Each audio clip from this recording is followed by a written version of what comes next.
Информациите стигнуваат до вас. По реакцијата на македонските представници за Канал 5 вчера во Пустец пристигнал амбасадорот на ОПСЕ во Албанија. Со барање за смена на фамозниот член 20 од законот за попис, се јави и партијата на грчкото малцинство која заедно со македонците ќе го бойкотира пописот доколку не се избрише казната од $1000 за тие што ќе се попишат како неалбанци. Амбасадорот на ОПСЕ Еуген Волфард на седбата со македонците во Пустец изјавил дека со законот се прекршуваат човековите права, а Организацијата за безбедност и соработка ќе следи ситуацијата.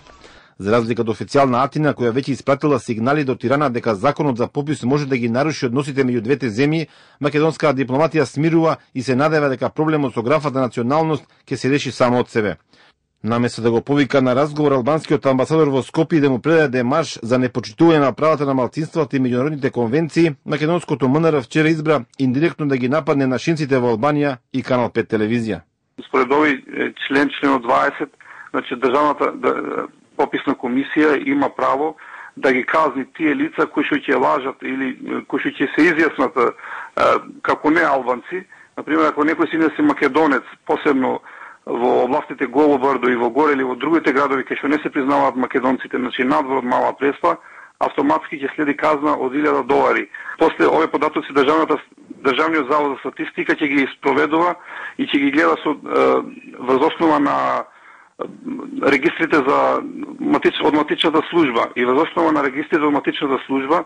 македонците се признати само во Мала Преспа и во други места фигурираат како албанци. И ако се изјаснат на пописот дека се македонци или представници на други малцинства се изјаснат дека се представници на кој малцинство не албанци, тогаш за секое лице следува казна од $1000.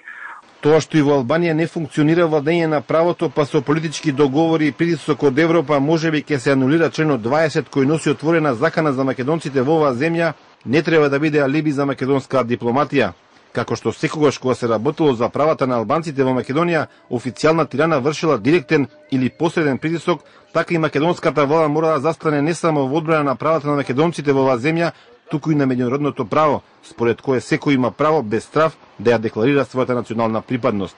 Македонија и Албанија веќе десетина години имаат пријателски односи, со што стравот дека официјална Тирана би можела да се налути за мешање во внатрешните работи не може да биде алиби. Македонците на запад од Дебар и Охрид се граѓани на Албанија и мора да ги почитуваат албанските закони, но затоа Македонија има право, но и обврска, секогаш кога законите се дискриминаторски и насочени против нашинците, да побара истите да се променат во рамките на европските правила.